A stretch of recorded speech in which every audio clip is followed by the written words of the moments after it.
On today's program, what we really wanted to do is try to highlight a couple libraries that are doing a lot of great things with their social media, and particularly in the way that they're able to connect to their users and have used a really good sound strategy to increase their level of engagement. Of course, the idea being that you will hear some ideas today and take some things back to your library that you hear these folks talk about. So to that end, those two libraries that we have with us today are the Champaign Public Library, and specifically Evelyn Shapiro, who is, I believe, their program manager or some such title. Promotions manager, partial credit. And Natalie Kieberg from Gale Borden Public Library in Elgin, who is their social media strategist. So I'm going to turn it over to the two of you to take us through the content for today. All right, sounds good. Thank you so much. All right, thanks guys for being here. As Joe mentioned, we have over the past couple of years put a couple strategies and goals in place. I've been at Gale Borden for about 3.5 years now. Been doing social media for maybe 3-ish years, give or take. So when I first started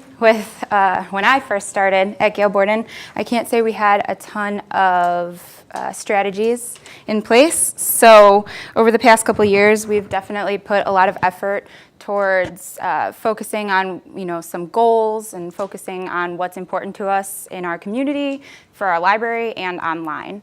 So this has been really awesome. It's great to get a chance to show you guys what we've done, and hopefully you guys can take away some of this stuff and, bring it home, and hopefully it's effective. Maybe you guys can teach us something too, because we're all about learning. So, all right. Yep, that's me. Okay. We've got the first thing, and I know that this is going to be different from what Evelyn's going to talk about. So we have a strategy in place. We call it our SWAT Team. Denise got this idea from a presentation, Conagra, I believe is what it was, to kind of meet. So our team meets 2 times a month, and we talk about a variety of things. We've got people from multiple departments in our library, maybe 7 or 8 people that meet face-to-face. Meetings go from about 20 minutes to 30 minutes, and like I said, they're 2 times a month.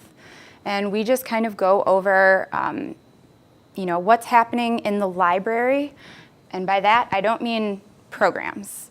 I mean what's happening in the library, like, did you put together a really awesome display that we could put online? Or, for example, every Thursday we have piano players come to our lobby and they play piano voluntarily. So things that are happening in the library that our customers aren't going to find in our newsletter, for example. So things that I wouldn't necessarily know if I'm not going downstairs. I wouldn't know that there was a pop-up music performance or something like that. So we talk about those things. We talk about what's going on locally. What kind of things can we connect to our community?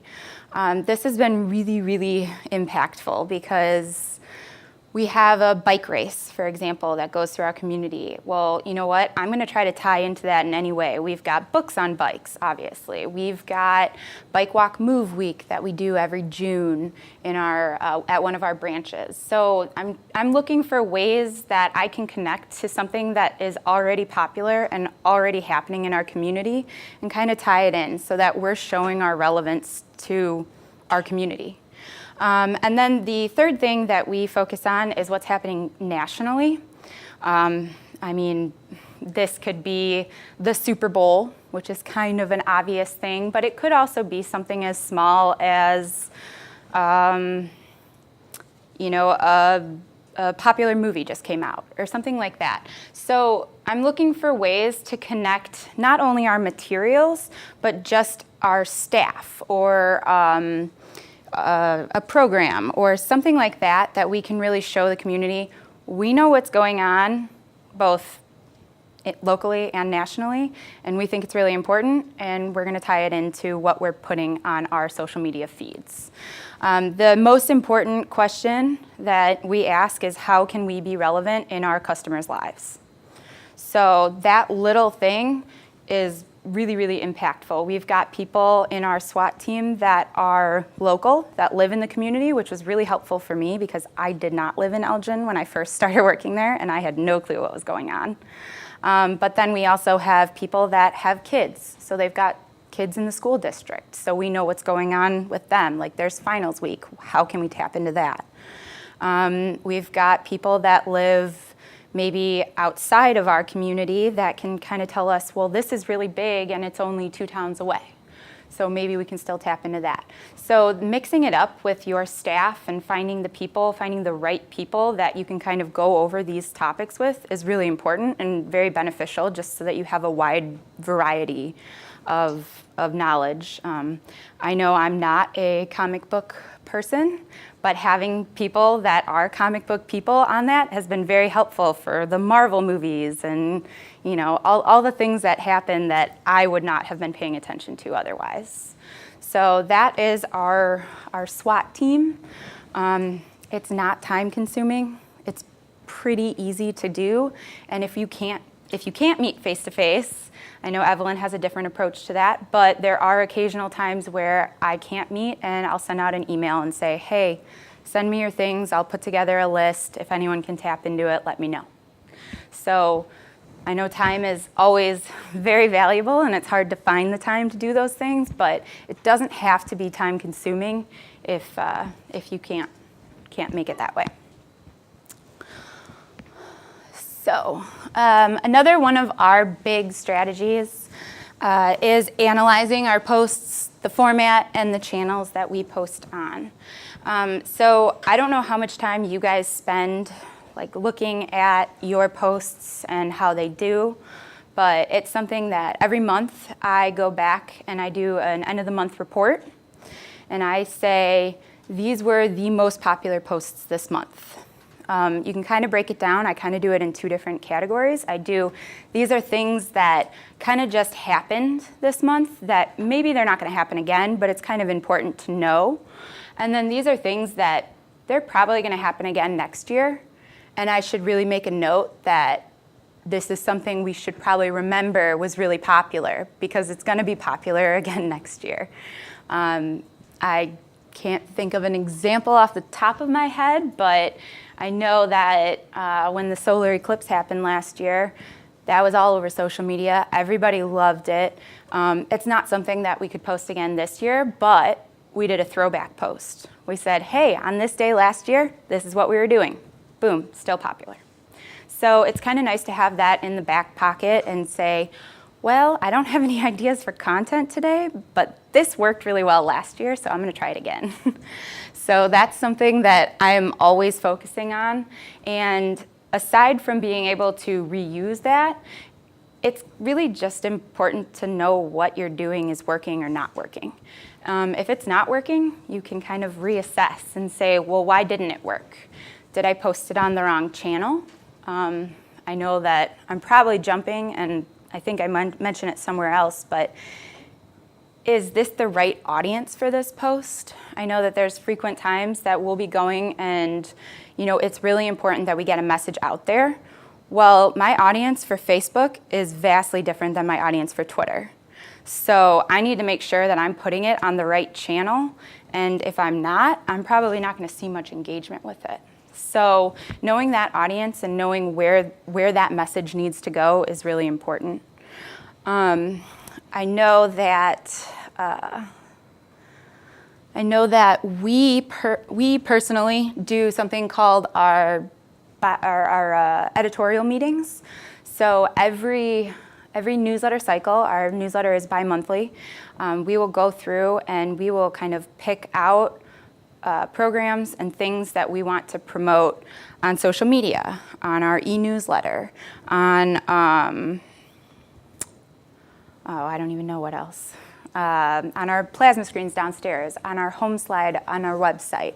So we go through and we pick out and we say, we know this is going to be really, really popular. We definitely want to make sure it's on this channel and this channel. And when we do that, you know, we're focusing on where we're putting it and making sure it's in the right place. If that's not something that you guys have time to do or not something that you guys do, maybe just kind of make a note after the fact and say, hey, this got no engagement on Facebook. It's probably not something that, middle schoolers are paying attention to on my Facebook page, so maybe I have to find Instagram or something else that they will listen to. Just really always evaluating where we're putting our content and making sure that it's having the effect that we want it to. Am I going too fast? Okay. So the last point on this, which I kind of touched on earlier, is repurposing posts. This is like one of the things that over the past, I would say, year, I've really, really focused on.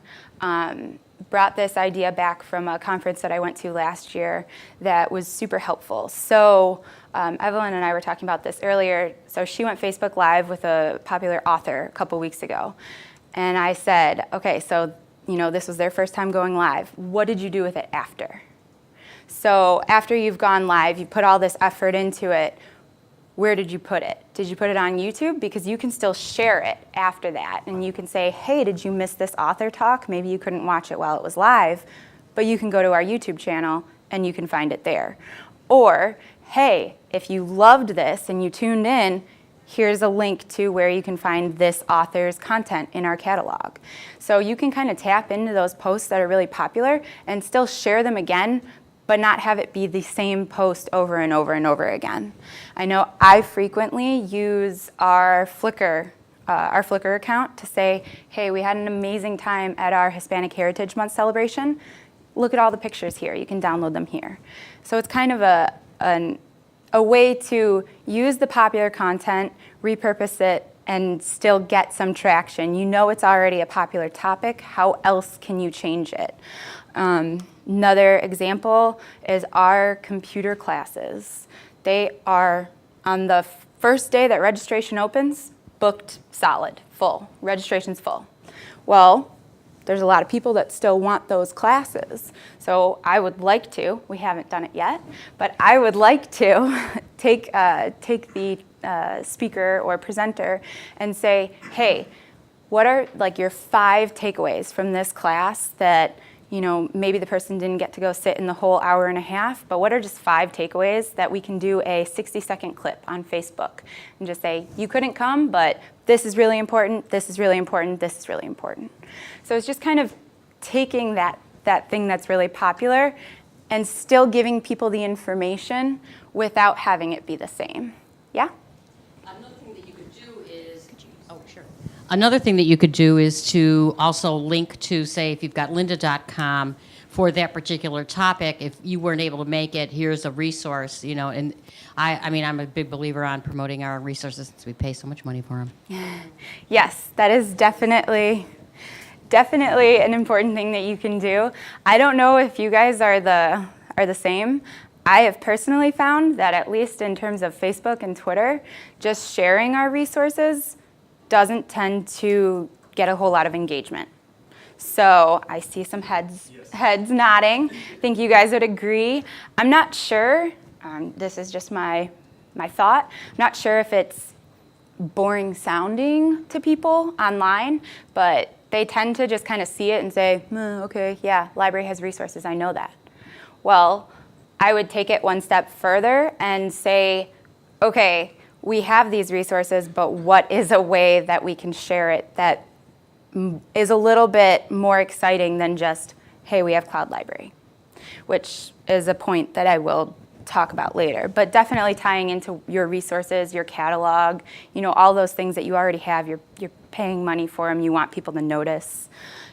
This is a good way to see what's already working and take it another step.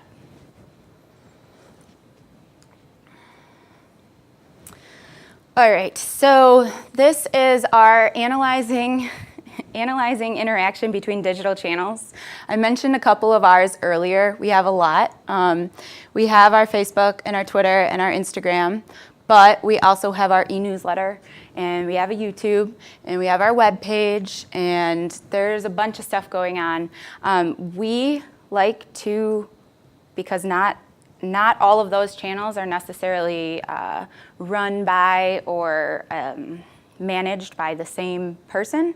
We like to get together and say, hey, what was our most clicked on thing in our newsletter this past month? We found at the end of the year of 2017, one of the most popular things was just a top books of 2017. It was a book list. And it was clicked on a ton. So you know what we did? We were like, well, we should probably put that on our website and we should probably share it on social media. Guess what? It was also really popular on those channels. So taking what's working in one place and making it work in another place, you know, that's content you've already made, you've already put the time into it, and just figuring out if this audience liked it, I bet this audience is gonna like it. That's not to say that everything that does well on one channel is going to do well on all channels. It's obviously a different audience, but it is important to kind of look at what's working on some of them and figure out where else it could go. Okay. The other question that we always ask is, like, did we direct people where we wanted them to go? A lot of times on Facebook, I will post a link to our catalog, trying to bring them back to our website. I will post about a fall program that we have, a fall family program, and say, if you like this one, you're gonna like this whole list on our website that we have, just of fall family programs that we keep up to date. So it's kind of bringing people back to us and trying to get them to maybe step away from Facebook and go to our website. You know, Facebook's really easy to just scroll past something, but if you can get them to click and get them to see what else we have going on, you know, we really want them to know that's not the only thing that we have. And then I already mentioned all of our channels that we have, but the other really important thing that I think we do is benchmarking. Benchmarking between other libraries, benchmarking between other pages that are just very popular for content, like Book Riot or, you know, something like that. What are some pages that you can check what you're doing and how other people are doing the same thing and see kind of where you fall? I know that I frequently benchmark. We have a large Hispanic population in our community, so I will look for, is there another library that has this same type of demographic or this same type of event that we're having, and can I benchmark against, not against them, I'm just kind of like trying to see how do they do things, how's their engagement during maybe Hispanic Heritage Month with their posts versus our posts. And I think it has really helped kind of put things into perspective. It'll tell you, I don't know, has anybody done it on Facebook? Do you guys benchmark? Yeah, couple? Okay. So if you go into Insights, it'll give you the option to benchmark. You can add pages. You can add any page. And it just says, like, watch a page or something like that. And you can add, you know, Chicago Public Library. You can add New York Public Library. You can add Anythink Library. And you can kind of see, you'll see their followers. So the number of followers they have. You'll see how many posts they've done in the past, I think it's something weird, like 28 days. And then you'll see the engagement that they had versus the engagement that you had, which is just really helpful. Some pages post 60 plus things in that 28-day span and have half as much engagement as you. Well, some pages have 100,000 followers and they have less engagement than us. So it's kind of just interesting to see where your content is falling with some of the other libraries or pages that you guys might pay attention to already. Any questions on that? Yeah. I just have a comment came in online. Yeah. Going back to tying resources to other posts, this person said, felt that straight resources are dull, but resources related to events or other people's posts can become retweetable. That's a hard word to say. So Yeah. I just wanted to share that with you. Cool. And then That's somebody else definitely- asked, is there a hashtag for this event? I mean, that's not something that Rails normally does, but I don't know if the presenters, if you decided on a hashtag. We didn't do any. didn't? Okay. We didn't do one. In my defense, I've been on vacation for a couple weeks, so no. We don't have one for this, Okay, but so no hashtag this time. Okay. sorry. That's it for now. Thanks. Sorry, guys. Social media fail. All right. So I am a big advocate of using Facebook events. Do you guys use Facebook events? Okay. Awesome. Good. This is something that I've seen a lot more pages move towards recently, which I think is great. The idea of posting about a program as just a photo with some text, to me, it's not even like an option anymore. I don't do anything if it's not a Facebook event. Facebook has done an awesome job, I'm sure you guys have noticed it, of promoting the things that they're doing.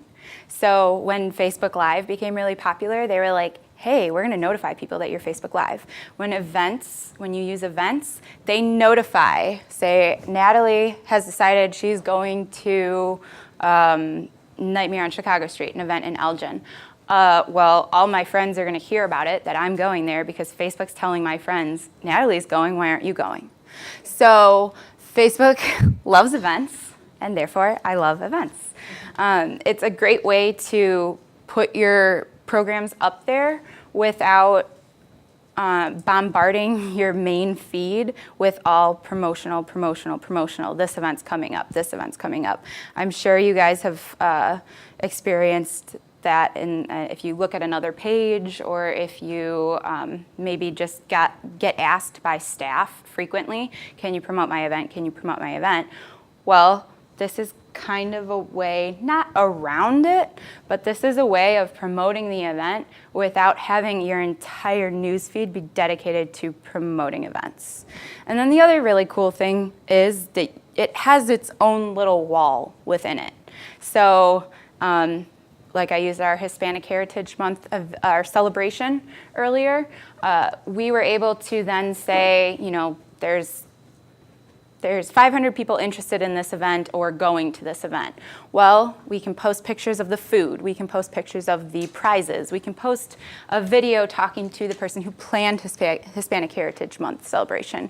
We can post all of those within the event, and you already know all the people that have marked that they're going or marked that they're interested are interested in it. So you're not like bombarding your entire feed. You're making that post unique to the people who are already interested in it, which is kind of nice too. You're not going to have to risk someone saying, I'm not interested in this, stop showing me these posts. So that is definitely something that we've done. It has increased our reach tremendously over the past couple years by using Facebook events instead of just posting on our wall. So this is a screen capture of one of our Facebook Live events, which I think I put in the wrong order maybe. Oh no, I didn't. I just flipped my page too soon. Sorry. Okay, so this is a screen capture from one of our Facebook Live events. Have you guys all done Facebook Live yet? Some of you yes, some of you no. Okay. Kind of. You've attempted it. Okay, so like I mentioned earlier, Facebook loves Facebook Live. You go on it for a couple minutes and it's notifying people. It's saying Gail Borden is Facebook Live right now. You want to check out what they're doing. So the fact that Facebook is helping you promote the fact that you're live, like you already have an edge up as to your regular post, which is only going to be seen by less than 2% of people. So they want you to be Facebook Live. We do things in a couple different ways for our Facebook Live posts. I mentioned our editorial meetings earlier. We make sure that we're putting this event in our newsletter as we are going to be Facebook Live. I think registration only holds 15 kids for this event, and it happens every week. it's really popular, it's always full. But they can follow along from home if the weather's bad or if they didn't get a chance to register. And what we actually do is we advertise in our newsletter that we're going to be Facebook Live. We create a Facebook event for it, and we say we're going to be live. This is where you can tune in.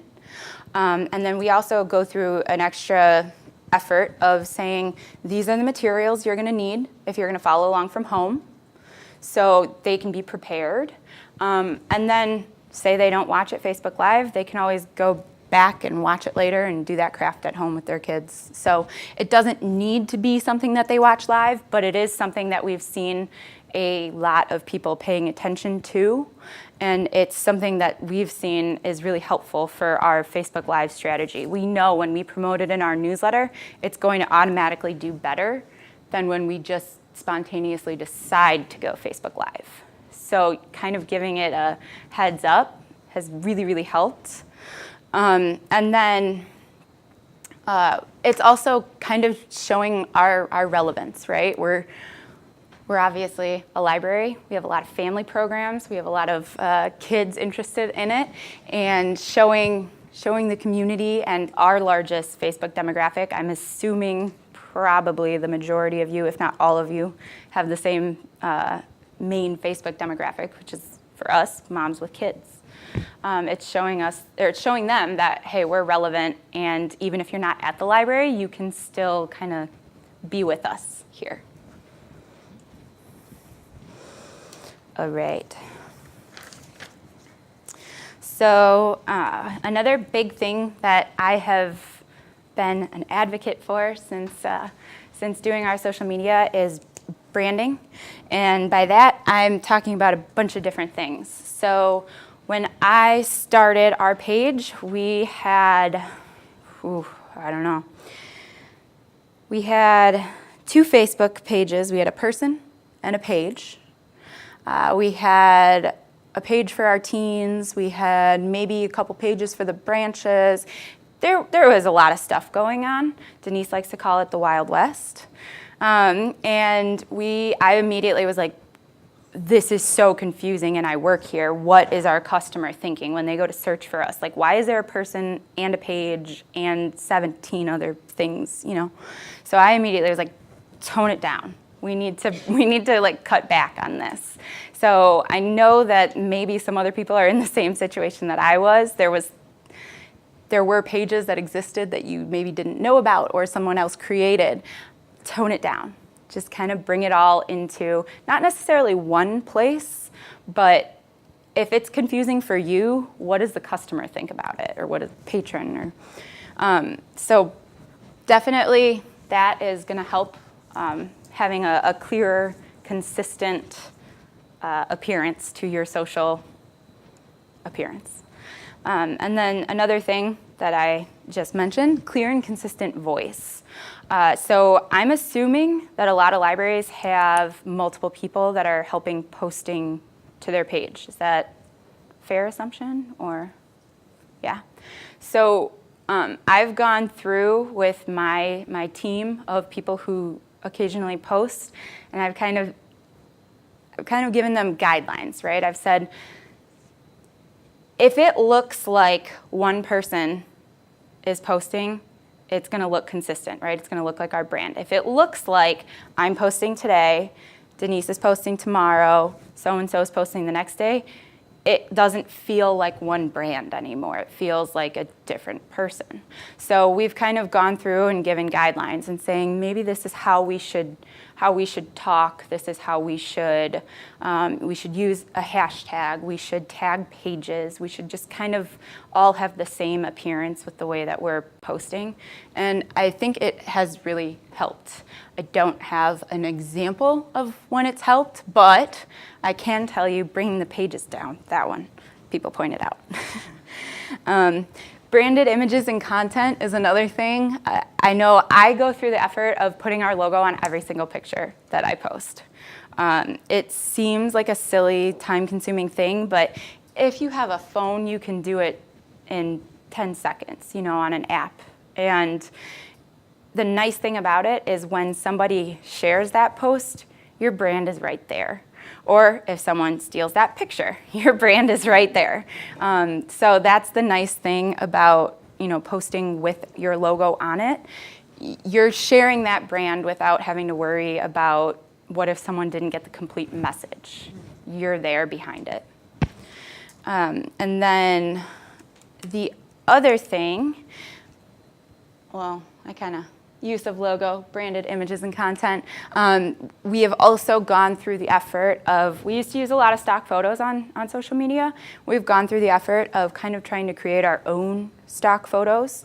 So we will photograph events and, there's tech take apart happening in 25 minutes at the library, and there's someone that's going to be down there for maybe even 5 minutes, just taking a couple pictures of it, because we can use that program, or we can use those pictures for tech take apart and family tech time and STEAM events and all of those things, and it looks like us as opposed to looking like a stock photo. So we've definitely gone through the effort of spending even just a couple minutes to make sure that those photos look like us. They can recognize that it's at our library. Maybe they even recognize the person in those photos. And then that also brings along a whole new thing. People love seeing their kids in photos for the most part. And they're going to share those photos. And, just adds on, snowball effect. All right, so use of social influencers is something that, I don't know, maybe it's been a couple years that we've been doing this. Does anybody use influencers? Okay. So this idea, I don't even know. I don't know how it necessarily started, but we have occasional travel bloggers that will come to Elgin, and they have a big following for like a blog, or we have a Facebook group in Elgin that has over 40,000 followers, just because it's all about what's happening in Elgin.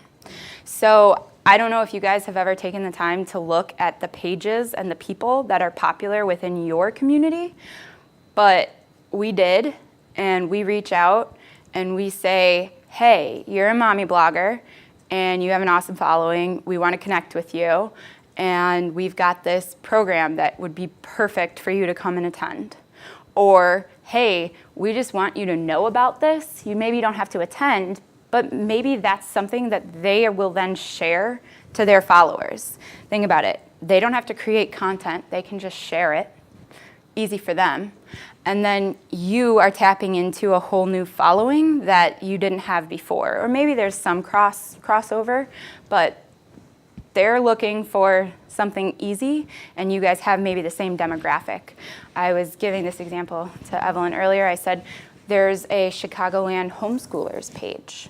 Well, anytime we have a homeschool event, or anytime parents are asking about how to homeschool your kids, it's like, well, hey, this is something that I know I can share to this page, and we keep a running list.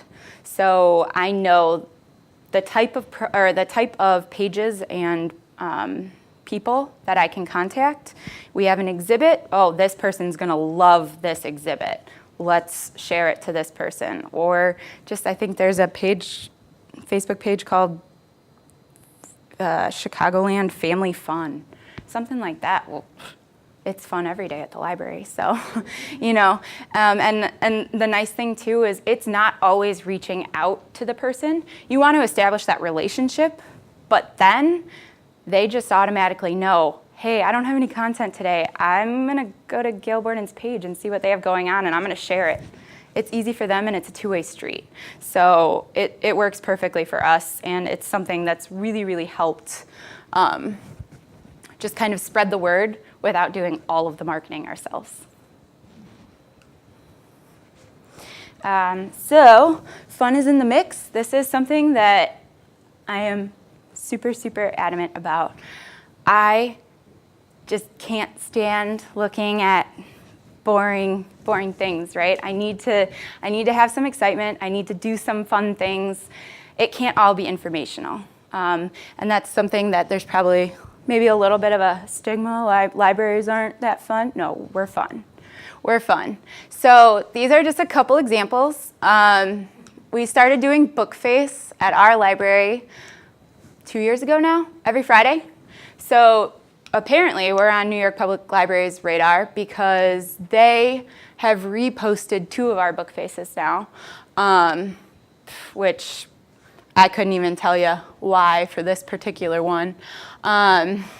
So we like to keep it fun.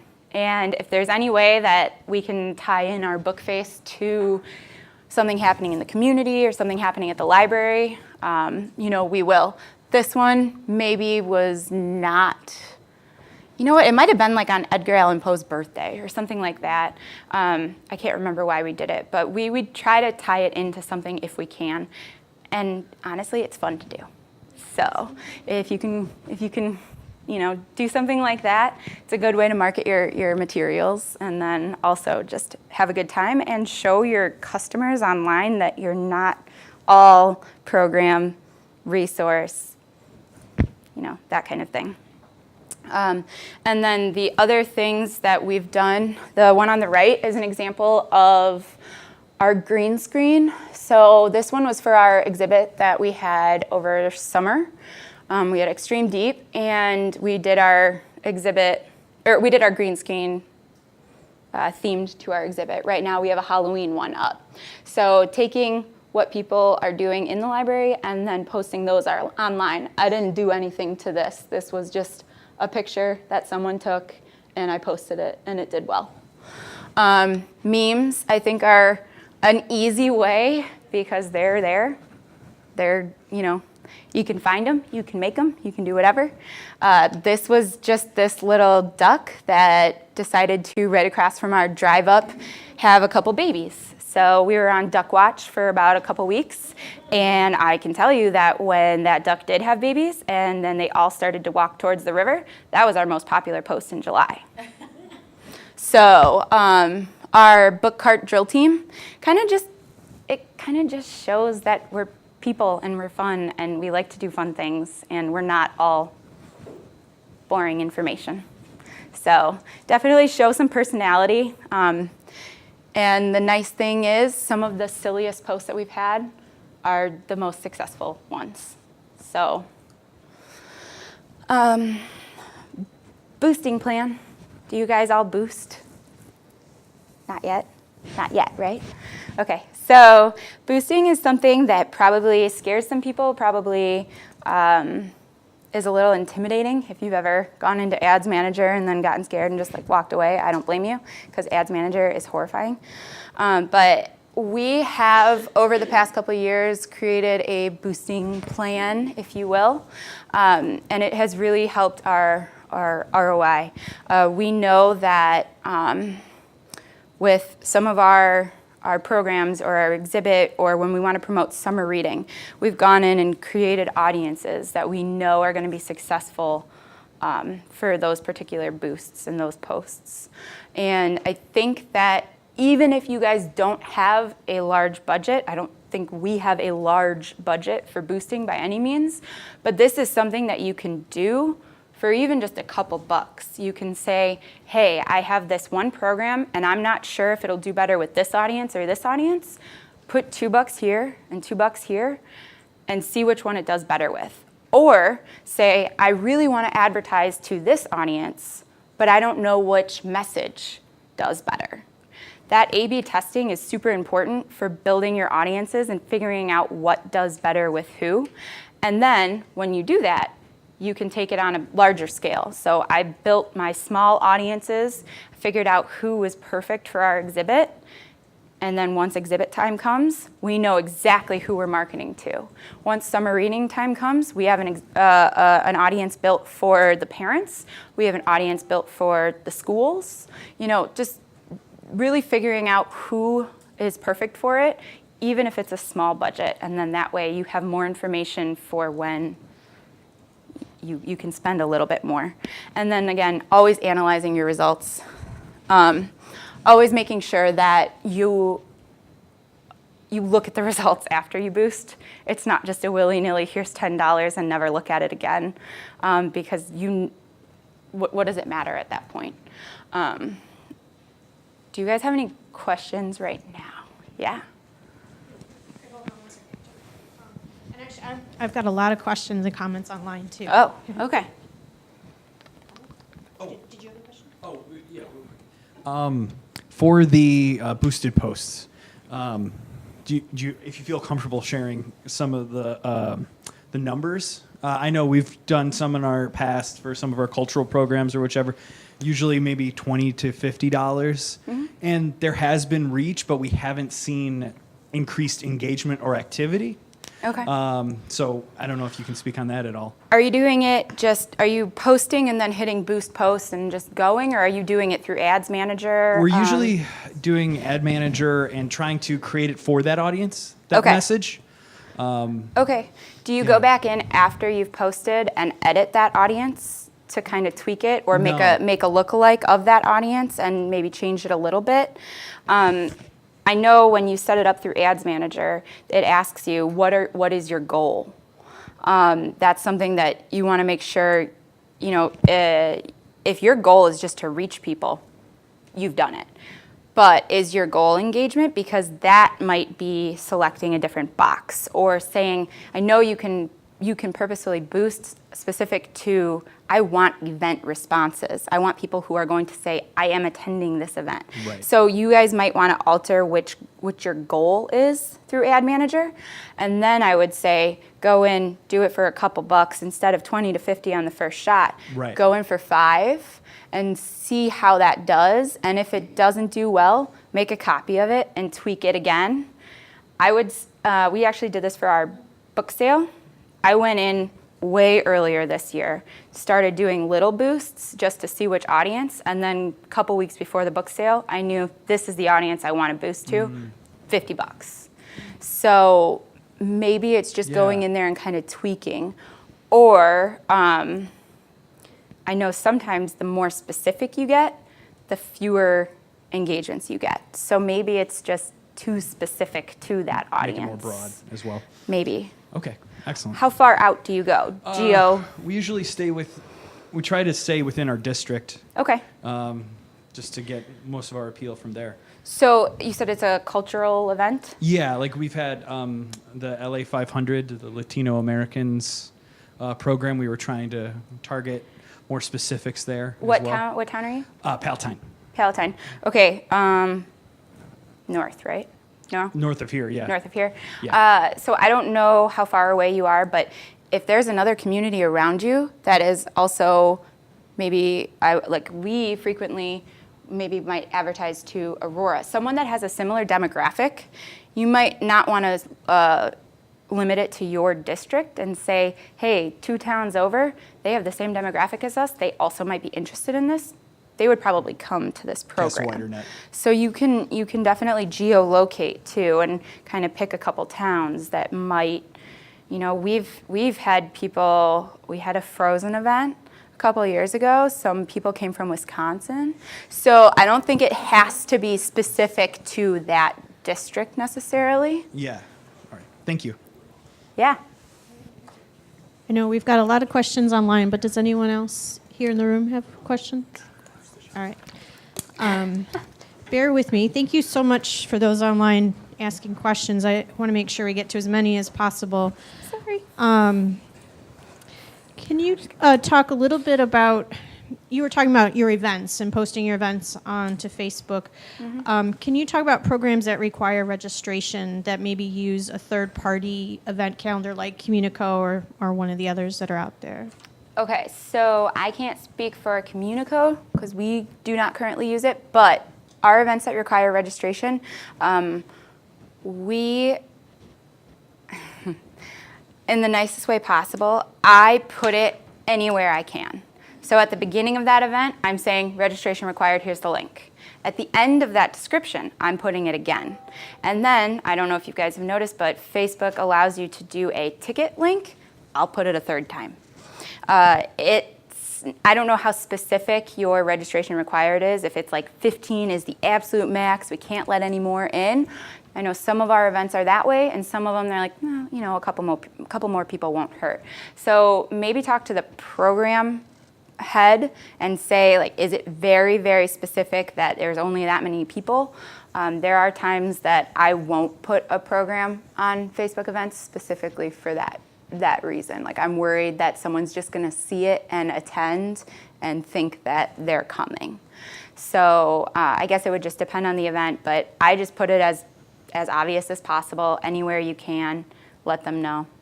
All right. Do you have branch locations, and how do you handle that with Facebook? Yes, we have two. Social media, I should say. We have our main library in Elgin. We have a branch on the west side of Elgin, and then we also have our South Elgin branch, so the 3 locations, we all run out of our main library Facebook account. We did try to do separate pages. We had a branch page and we had a main page. Really just kind of found that it's actually the same in our newsletter. We had our newsletter, our print newsletter, separated by pages. And the way that we kind of look at it is, if someone wants to attend this program, it shouldn't really matter. Depends on how far apart your branches are, but it shouldn't really matter where it is, right? So we want everyone to think of Gail Borden, awesome program, this is where I'm going for it, instead of thinking of us as separate entities. We really want to look like we are one. So we tried it. It didn't work for us. Maybe if there's a library that has a ton of branches, the answer would be different. I know that New York Public Library has like a page for every department, but for us, the one page works, and we just do our best to try to cover content over all the branches. They'll send us pictures, I'll post them, they'll schedule events, and I will go in and edit them, and they'll schedule drafts, and I'll go in and edit them and make sure that we're kind of covering all of our locations. All right. Do you have any tips for someone who is doing it all by themselves? This particular library has a Facebook page, and though their events get likes or responses, very few people actually come to the event. I guess that would go 2 separate ways for me. My first tip, if you're doing it all by yourself, this is not my only job. I also do graphic design.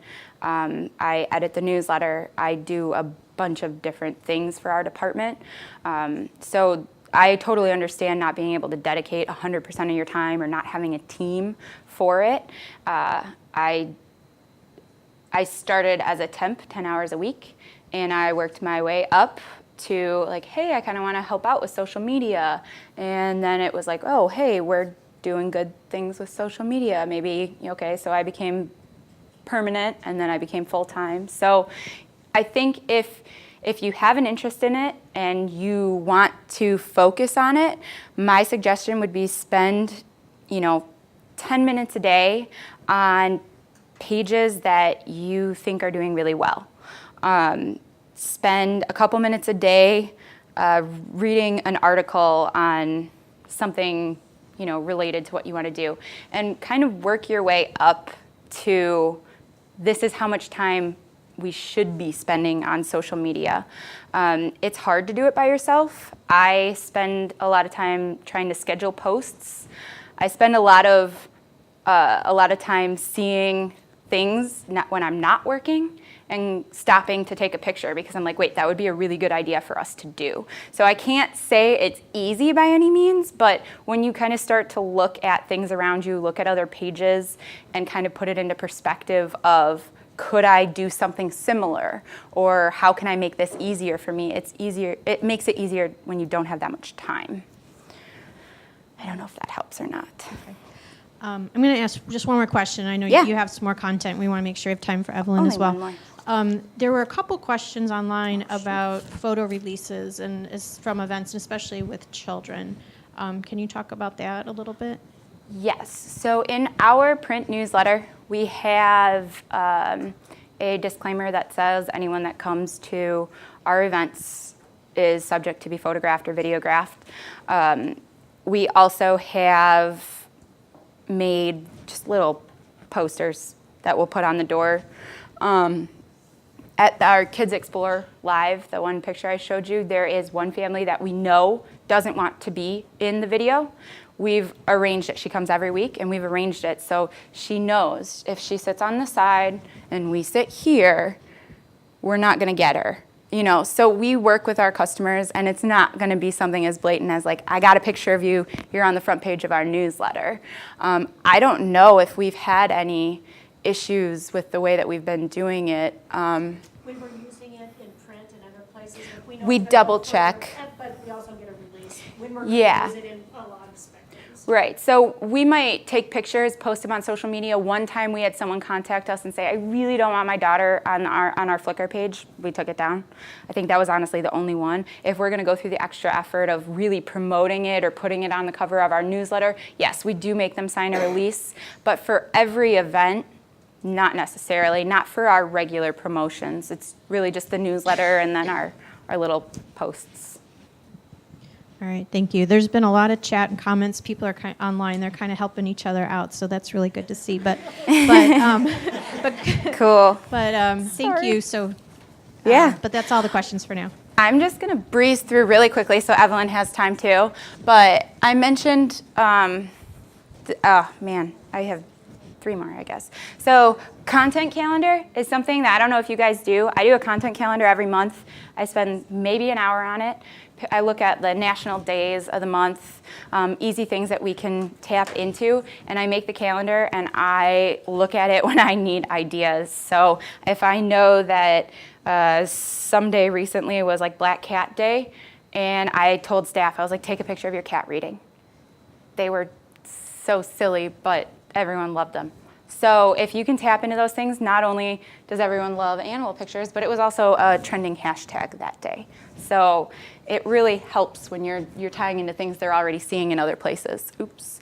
And again, shows your relevance. Mentioned goals earlier, social media goals. If you guys don't have a goal, what are you working towards? It was something that I established, so it could be something like I hit X amount of followers, or for example, my goal, I changed it originally from number of followers to I really want people engaged. So from 3 years ago to now, our engagement has increased over 300%.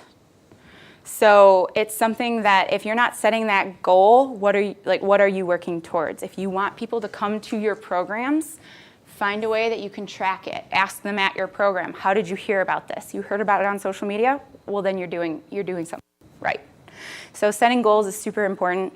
And I also think it really helps understand your audience better. Your audience loves your black cat reading picture. Well, then you know your cat posts are gonna do pretty good. So. This is our social media campaigns. This is an example that we had for Library Card Sign-Up Month. I don't know if you guys have run any campaigns or contests or anything, but we started doing it a couple of years ago, and people love them. This was Library Card Sign-Up Month. We had over 40 businesses participate in offering discounts this year throughout September. So what I did is I turned it into a social media campaign. The person before me was already in contact with a lot of people. I said, I'm putting you on our social media channels. Our social media channels reach over 300,000 people every month. So I'll promote your business if you offer a discount. Why wouldn't a business want to do it? Even if no one comes in, we've been advertising for them. So doing something like this and turning it social and showing them what you can do, they loved this. So this was a good example. We've also done Get Caught Reading, I think is in May. We did Get Caught Reading with a ton of public figures in the community. The Elgin Police Chief, he was caught reading on the rooftop. And a bunch of other examples. So kind of turning it into a campaign that people are going to follow along and like kind of expect a picture. Library Card Sign-Up Month, I posted 1 picture every day throughout September. So they kind of know it's coming and they kind of expect it, and it kind of works. So it's cool. And I had a couple miscellaneous things. I already mentioned one of them, but spend a couple minutes every day following a channel or liking a couple new people, seeing what new people are doing, because I can't tell you social media changes every single day. So to get an idea from Champaign Public Library and say, oh wait, they're posting about this? That is awesome content, and I can share that article too. It takes only a couple minutes to really see what's working. And then the other thing is, don't just focus on our industry, right? We have a different industry in that we're not for profit, but what's working for Taco Bell could possibly work for us. You might have to change the message a little bit. They're a little bit snarky on their feeds, but something that they do, just kind of change it and say, well, what can we do similarly? It's always nice to see what other industries are doing and other people in your industry. So, yeah, hopefully I didn't go too far over, but I'm going to turn it over to Evelyn.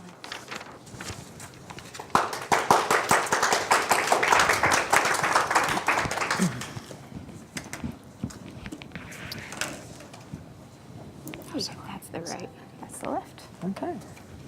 Just going to get organized a little bit. All right, first thing, can you hear me? All right, great. Well, I'm already having fun. It's just great to compare notes and see how other people are handling this medium. Let's see if I can. That's me. I work at Champaign Public Library. We're down in Champaign, Illinois. Champaign-Urbana is a huge campus of the University of Illinois, so that's a big focus of our community. And a lot of other things go on there as well.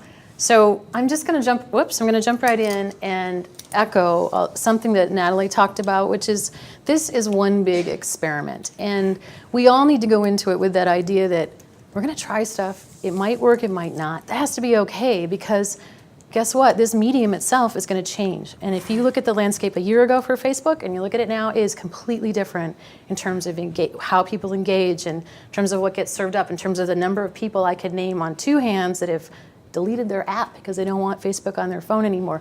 So it's just, things are always changing, and you kind of have to be okay with that, and have fun with it. I'm going to echo that as well, because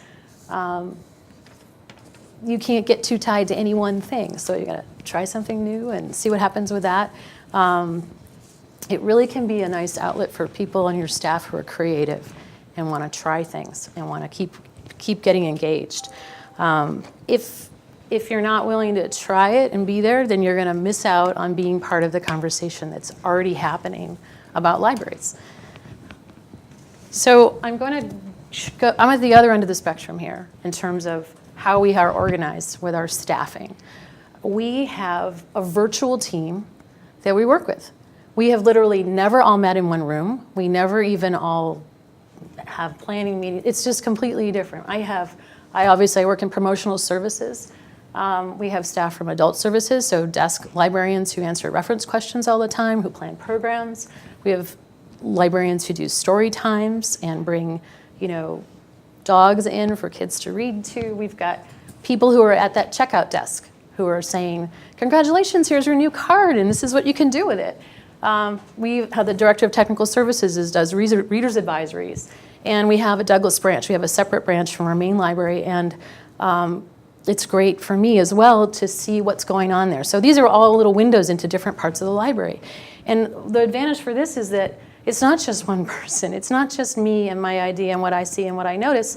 It's what they're all seeing and noticing in each of their zones at the library. If we have over 100 people, we've got 100 people who are interested in connecting to the community, so 100 new ways. And one of my favorite moments with social media is when I see what's been put out there and I go, wow, I didn't see that article on Book Riot, but my colleague who follows Book Riot posted it. Or to celebrate somebody else's success. So it's really a fun, that aspect of it is super fun. I call this group the social media mavens. And I try to send fun emails a couple times a month. And if someone is having what I call Facebook gold, or a really successful day or a really successful moment, I really celebrate them back to them and their supervisor.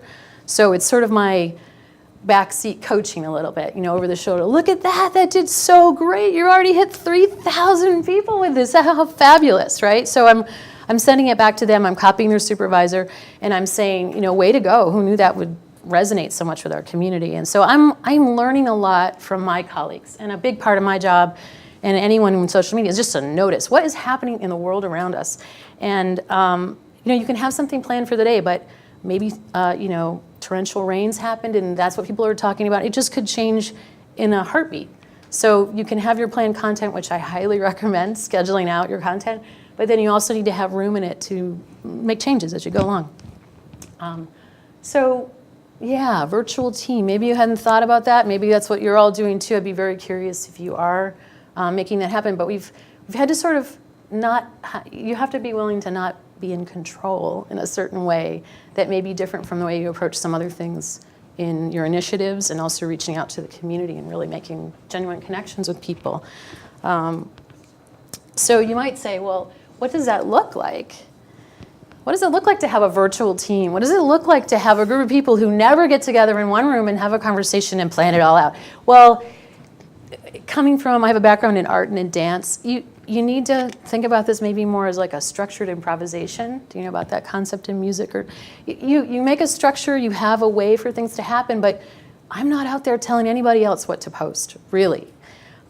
So I try to create a container and support it and create structure and have something really super interesting happen within it. And not everything's going to be a shot out of the park. There's going to be fluctuation, and we all look at what each other are doing on the team, and we look at what other libraries are doing, and bring different things into the mix. So, and this is our lobby at the Champaign Public Library during a wonderful site-specific piece that 25 musicians and dancers performed throughout the library and outside and inside, and they were costumed wearing Stephen West's knitted creations.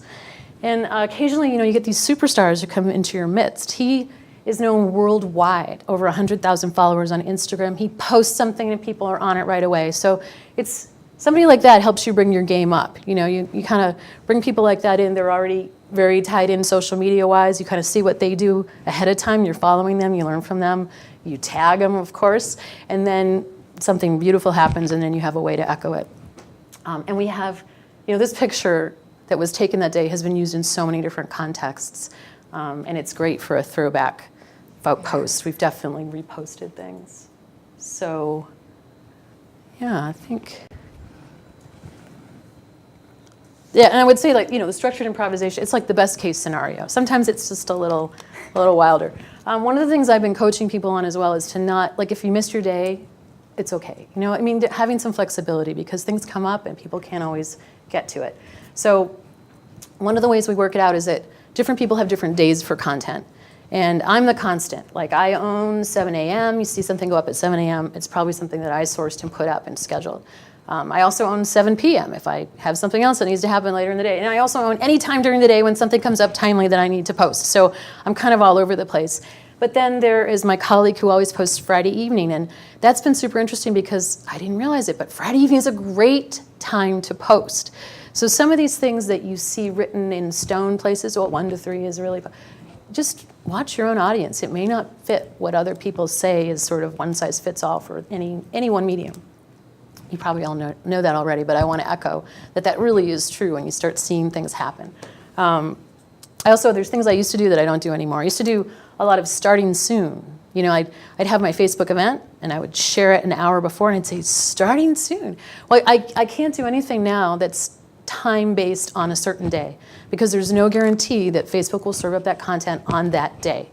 So anytime I specify a certain day or a certain event, I always, in parentheses at the end, I put the date, and I put the time, and it's just a thing. I always do it. And if one of my colleagues forgets, I edit their post and I add it, because there's just it could be a week later and you're like, well, that looks cool. Oh, it already happened. But then at least in that moment that it already happened, and you aren't thinking, oh, I'll get to go tomorrow and see those wonderful therapy horses, whatever. So it's something to be mindful of. A year ago it worked great. We stopped doing it. It wasn't working anymore. So what do we look like? What's our presence online? We as well consolidated pages. We didn't have quite the forest that you described, Natalie, but we did have a page for a branch. And There was talk also about possibly having one for the Friends of the Library. It doesn't really, for our context, it didn't really work, both in terms of you have certain standards and you want there to be enough content everywhere, but there was also this perception that, we're Champaign Public Library, we have the Douglas branch, we want that content in our mainstream. We want everybody interacting with the Champaign Public Library content to interact with that content and know what's happening at the branch, and the other way around. And so we really wanted it to be, I think it's working. So I'll point something else out. I don't know how stringent you all are about your brand and your identity. We've been really careful to use the same profile picture for a really long time. I don't have a problem with something staying in place. I don't feel like I have to change our cover image every day. This is actually an aberration that we had Nedia Corfor. We had a great author visit last week. It was wonderful. She's wonderful, wonderful presenter and connected with people beautifully. I put her on our cover. I never changed it out like that, but it was just so special. And she connected with so many people, and it felt like it was worth celebrating that way. But it'll stay there for a little while. I won't just change it out tomorrow. In fact, I usually, for the Facebook cover photo, I try to tie it to the lead image on our e-newsletter. So if you subscribe to our e-newsletter and you're in that environment, you see the lead image, and then you go to Facebook, and then so I probably change the cover photo maybe 15 times a year. So maybe that's a lot fewer than what you do, or you just leave it static. I always try to show something happening in our library, real people. That's just, that's what I'm wanting to feature. So profile picture, though. A profile picture is exactly the same, and it has been for years. And when we expand to a new channel, same profile picture. We just updated, we're trying to grow a new channel, and I went and looked at what was going on with it, and I thought, well, it doesn't have the same profile picture. So now it does, and it will be part of that family. It'll get echoed. It's a photo of when our building first opened 10 years ago, and there's a library sign out front that's huge letters, so it's very identifiable in our community as our location. There's another thing too, is that there's a lot of blue in social media network frames that you're sort of existing within visually. I'm a designer as well. I have a design background. So I think about that too. So, blue buttons and blue everything, it's something to think on. What context are your images going to be in? And then this one here has featuring something that people have fallen in love with, which are these beautiful installations, 1,700 butterflies hung in our lobby. So you walk in and you can, well, they're not there all the time. It's a seasonal art installation. And, but people really are attached to them. So it's nice, it's kind of fun that we've got that going on our Twitter home base. What else can I talk about here? We do share things back and forth, and sometimes I will see things on Instagram and I'll think, oh, I could use that image in the next director's report, right? Or I could, so somebody else has taken it. They're on the front lines. They were there when the person got their library card. I mean, I love those pictures, right? I work up in an office, but a little kid getting their library card to me is gold. Like, I could use that every day and be happy seeing that face smiling with a new card. So it gives me even a window into what's happening elsewhere. And as the promotions manager, it's really good for me to know what's going on. We recently updated our strategic plan. So I'm pushing out, we're talking about how we inspire, inform, and connect our community. That's our new strategic plan.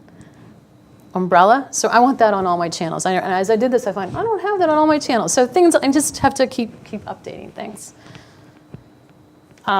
We do have things set up so that certain team members specialize in certain streams, which makes sense because you want to be using the stream that you're posting to. I know it sounds obvious, but you really do. I went through a period of time where I wasn't really using a smartphone very much, but I knew that most of my audience was using a smartphone, so I really had to convert over and try to do everything on the phone just to be able to find out how are people interacting with this device and service and image.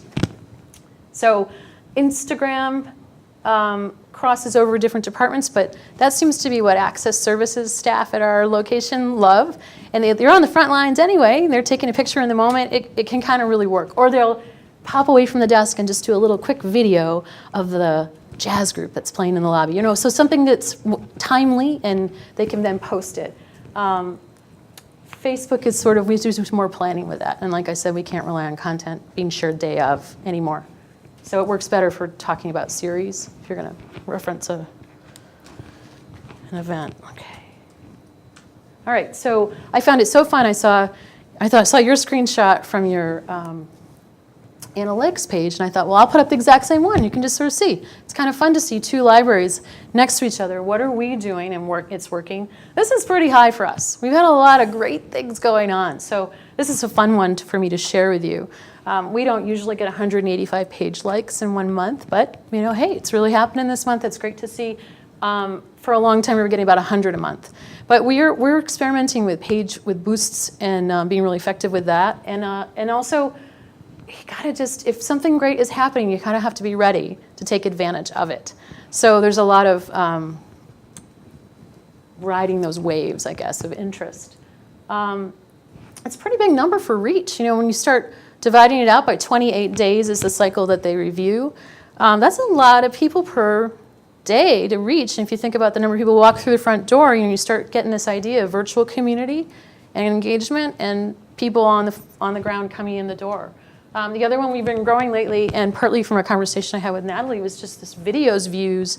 That if you put up content, even a short piece, I did a quick walkthrough. We had these beautiful red umbrellas hung in our lobby, and I literally took a phone and I walked through the front door and I just filmed myself walking through the front door and looking up at and they're kind of moving it was like 11-second video that was seen thousands of times, and 11 seconds times, right? And it starts adding up, and you start thinking, that's hours that people are spending with your content and your brand.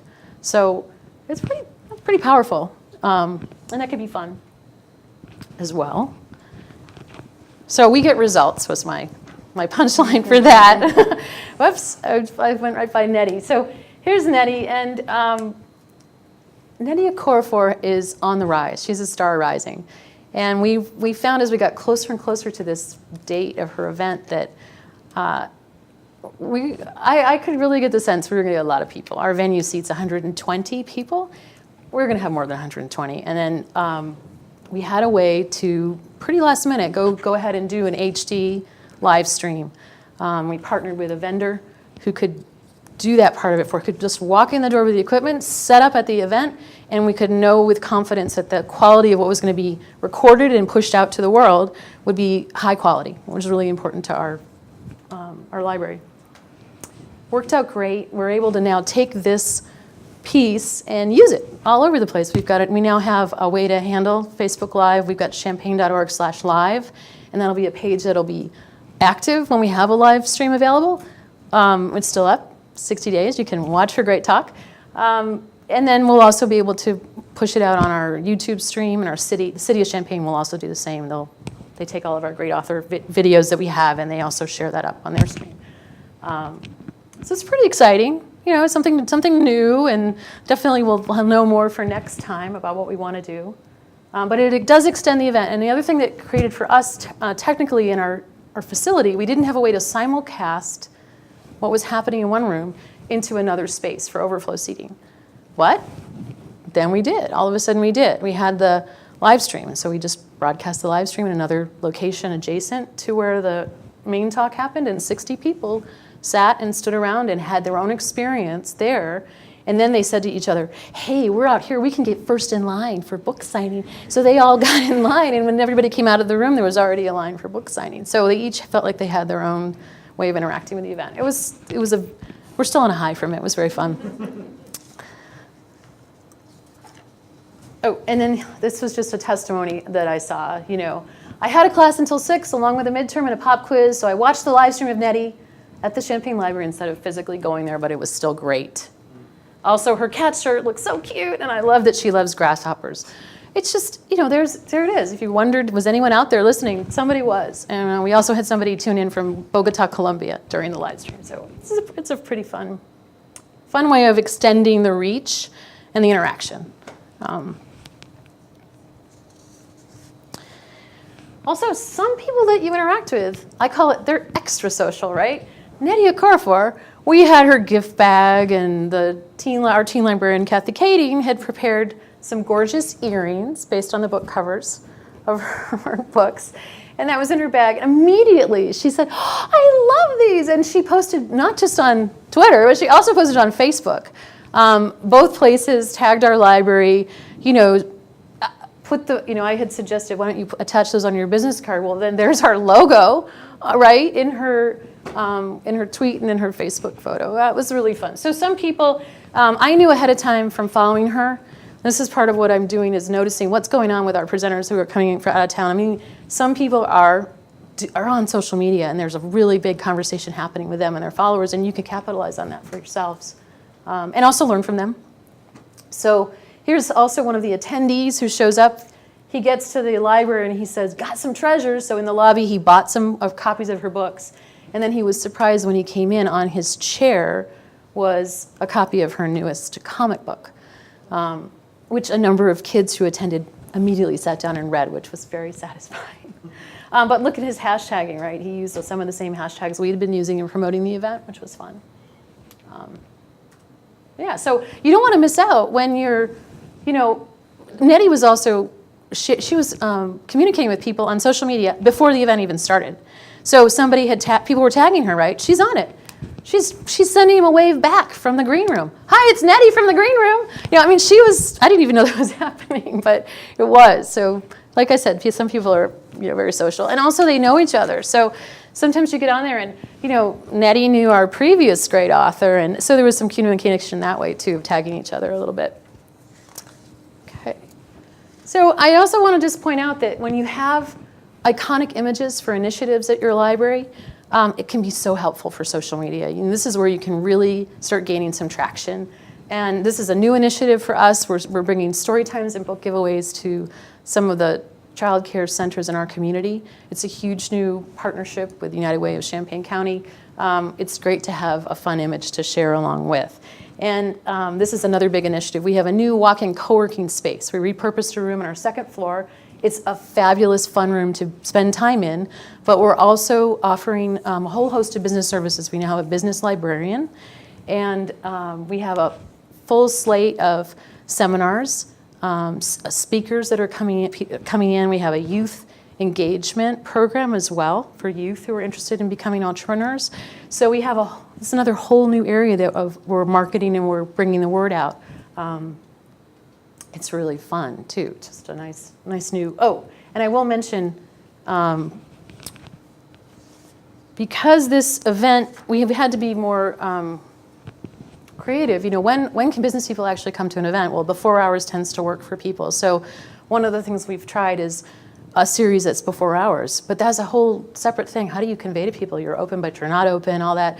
So I started a series of content that I post at 8 a.m. on Thursdays, which is exactly when the event happens.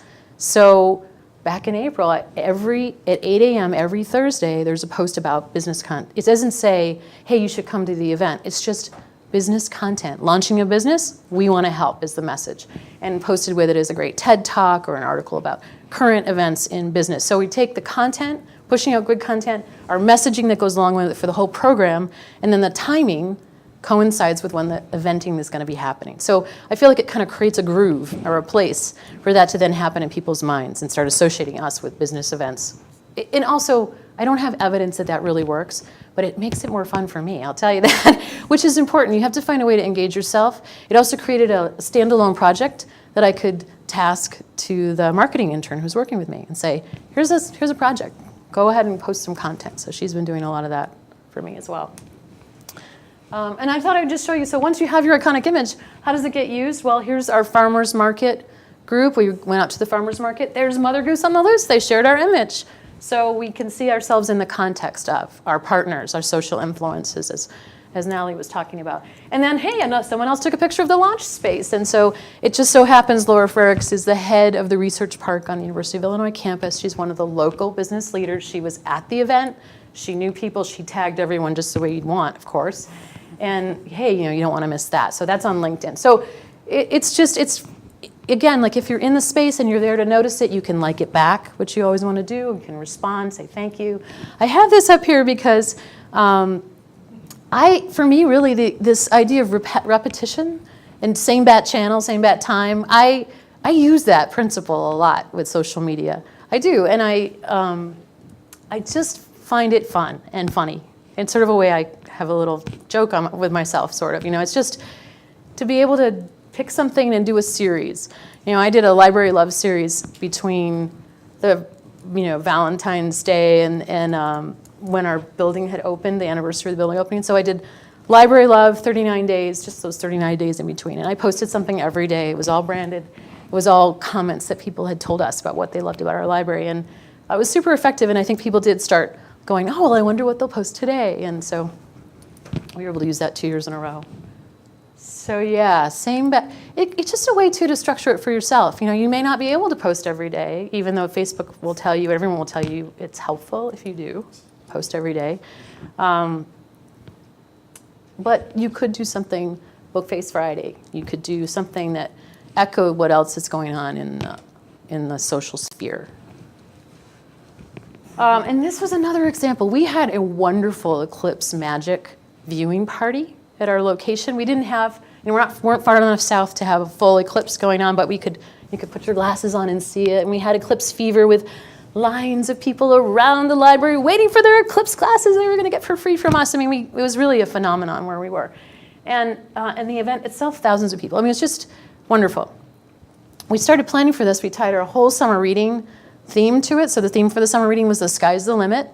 And we had a little hashtag cloud, and we used it consistently. Well, we also, it was on a Monday at 1:20 in the afternoon, kind of a strange timing. Well, I made sure, starting in the spring, to post, and all the posts that were eclipse related happened at 1:20. Who knows if anyone noticed it, but on our team, we got our own little laugh from it. We had fun with it. I would post on Sunday at 1:20. I would post on Monday, when it got closer, on Monday at 1:20. Just again, I don't know, maybe if you try it, let me know what you think, if you think it works for you. But I associate that now with that content, and it can help you pace yourself. When you're pre-posting, it can help you pace yourself ahead. And pretty soon you're like, I only have 2 more Mondays. I have to choose what I'm going to post. I've got so much content, right? Because any one event, any one series, any one initiative is your gateway to a huge amount of content. And let's face it, we work with librarians. They are the gateway to so much information, right? And we could tie this to everything. We could tie this to Neil deGrasse Tyson. This is cosmic curiosity. This is things to do with science. We collaborated on bringing a NASA exhibit to the library at the same time. We had an astronaut come. It goes on, right? And any series like that gives you the umbrella to share that content and to share. And I think it has more impact than just a one-off. I'm going to post something funny about a cat today, and I'm going to do something funny about, it's something that gives you structure to source content, but then also to post it. So I encourage you to experiment with that.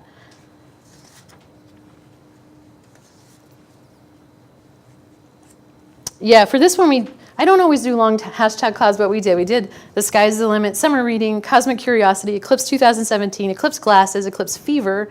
What a great community at the library of Champaign, Illinois. Just wow.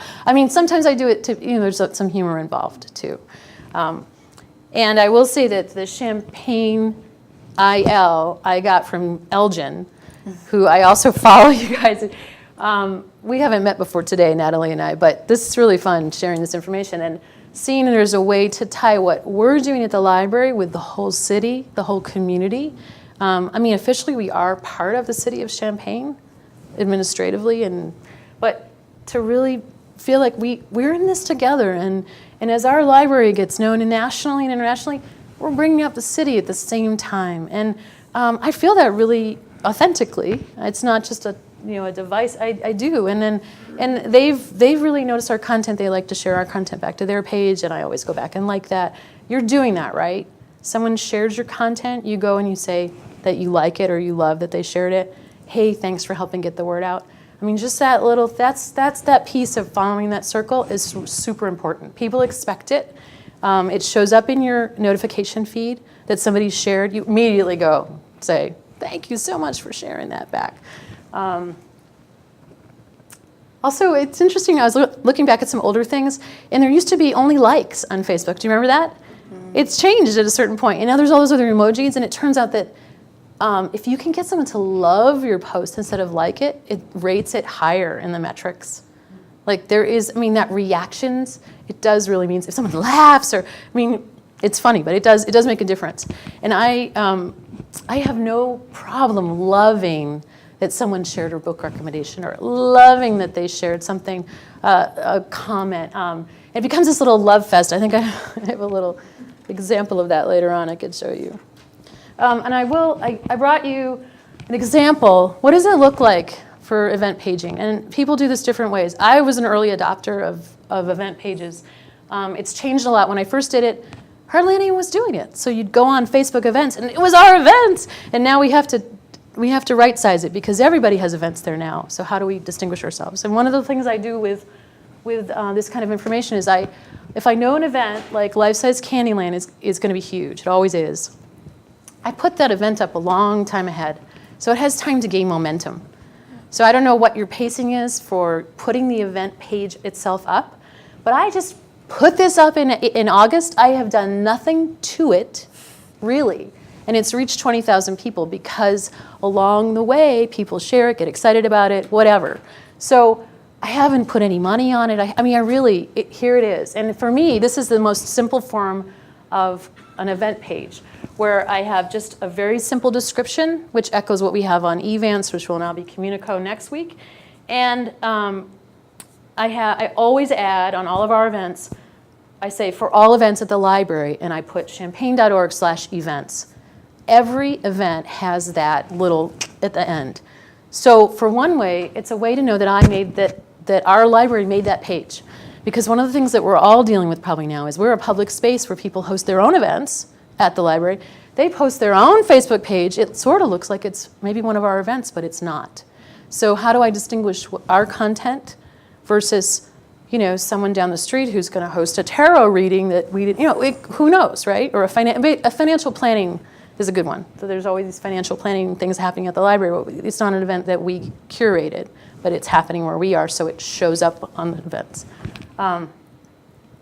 What else can I tell you about this? So this is my version of short form, right? And I do some journalistic things sometimes where I do an intro phrase all caps. But journalistically, it sort of creates its own little paragraphing thing. I am not afraid of long form. I know everybody's like, okay, it should just be a certain number of characters. I go all out. Because if you've made your way to this page and you are actually genuinely interested in Eddie Okorafor, I'm going to give you the link to the catalog for all of her books. I'm going to give you a link to her latest award she won. I'm going to give you her TED Talk link, and I'm going to tell you 1 million people have seen it. I'm going to give you her whole bio at the very, very end. I'm going to put everything. I'm going to just load it up. So I'm not afraid of just loading it all up with content. And I feel like in a way, too, that's another way to distinguish ourselves from maybe somebody just off the street who's doing an event. I load it up with content. And then the discussion area, you got to watch the discussion area because I don't think that those comments get put into our notification feed. Is that what you found? Things happen here and I don't even know they've happened. It's worrying. But if you can change it, though, to say all posts must be approved. Oh, yeah, but I don't. And then you will have a little thing that says, hey, there's 2 things waiting to be approved. So that's actually what I've done. So I know that someone's asking, hey, does this happen on a Sunday instead of a Tuesday?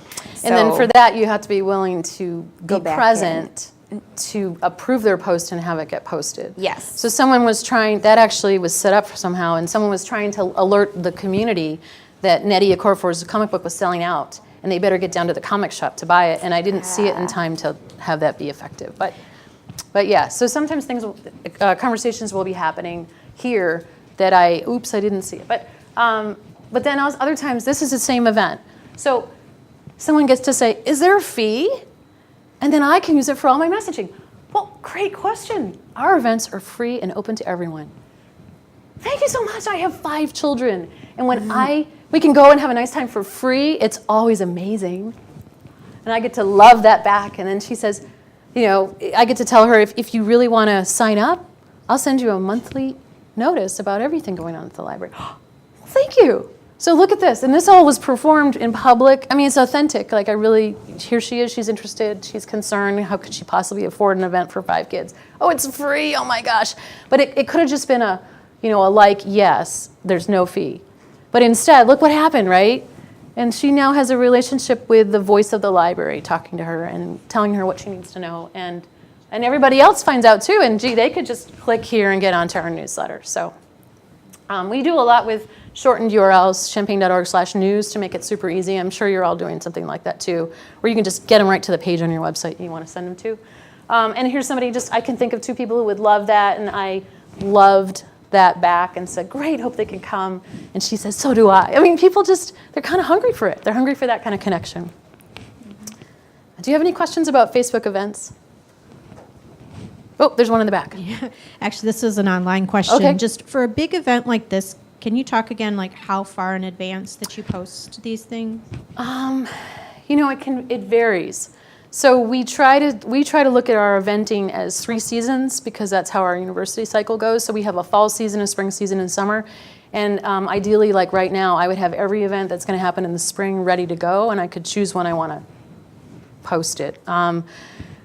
We're at the stage where we have so many event pages that there's a lot. So I'm not posting everything so far out. But something like this, I wanted to kind of see what would happen without even any advertising, or people like to get excited over time. So this was, again, August for a December event. For the great authors that we're bringing, and I know 9 months ahead, heck, if I know Terry McMillan is coming next May, I'm going to tell you now. So you have months to share it and discover it and find it. Is that helpful? Okay.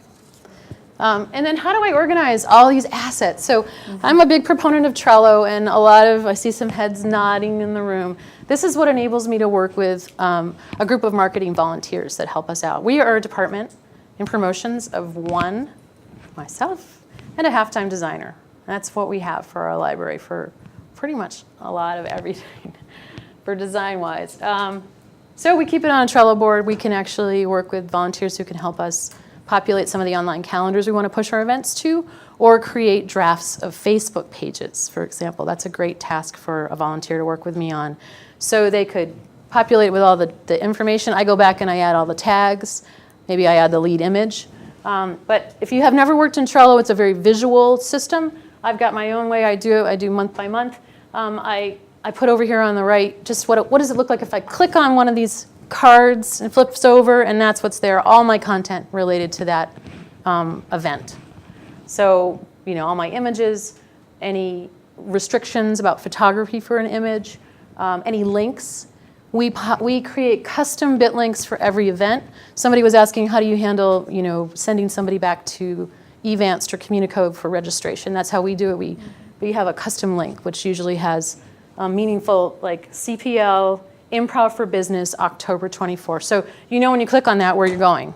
It's very specific. And it also helps us on the fly. Sometimes we can just remember what, that way. But we do a lot of going back to the card, copying and pasting. I use it to populate the website, use it to populate the newsletter that I work on, and we use it a lot for social media. So it's a really powerful tool for us. And then those bit links, do you all work with something like that to create your own vanity links? Bit.ly is one of the services. There are some different ones. It's free, and it creates a way for you to create a custom, so you can have this big, long, I don't know if I have a pointer on here, but there's, when you click on the actual event link in Evansed or Communico, it's a long link very often. It's ugly. You don't want to send people that. So, I make a custom link from that. And then we have a way to elegantly send somebody to sign up. They have to sign up for an event. Is it helpful to see something like this? This is sort of like a behind the scenes. And as we go through the season, we close out the image to know the event's already happened. So we have a visual way to start. Okay, this was from last week, so this is what's upcoming. It also helps me, it reinforces for me as one person to try to get a handle on everything happening. It gets reinforced for me visually all the time. Okay, and we keep our boards by season. Okay. I'm just going to go through the rest quickly. I mentioned waves. Sometimes something goes viral. You cannot predict it, but you want to be ready when it happens, right?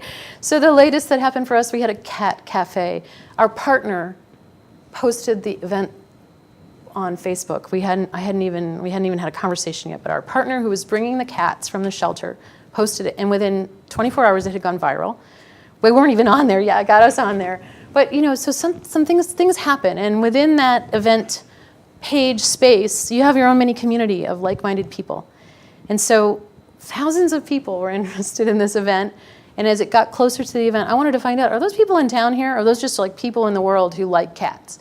So I started playing with that as a stream and posting questions, and then I would actually go into profiles and see, are these people local? They're actually going to come. I was trying to gauge. So sometimes an event page can give you a way to give a heads up on something that will have a lot of traction in your community. 1,000 likes, does that mean 300 people are going to show up? Trying to get a sense of that for your community. It's very specific to your own group and your own topics. Or conversely, maybe only a few people. It's only reached a few people. What can you do sort of last minute to boost it, maybe? I put this up as well because most of the time with social media, it's sort of steady. It's like care and feeding of your streams. And it's not a big wave, tidal wave. It's just the steady, but you need that as the base to then have the other happen. I don't think one happens without the other. I don't know. So a lot of your focus is good cheer and being curious about your audience, asking them questions or putting feeders out, what are they interested in? I'm going to show you, this is another behind the scenes. Natalie mentioned custom audiences. It's super important. If you're going to be boosting a post or boosting an event, this is where you want to head. And we aren't in the same situation that you are with Chicagoland. We're more an oasis, and then there are these other oases. So I could actually go 50 miles out and be really comfortable with where I live as far as creating an audience space.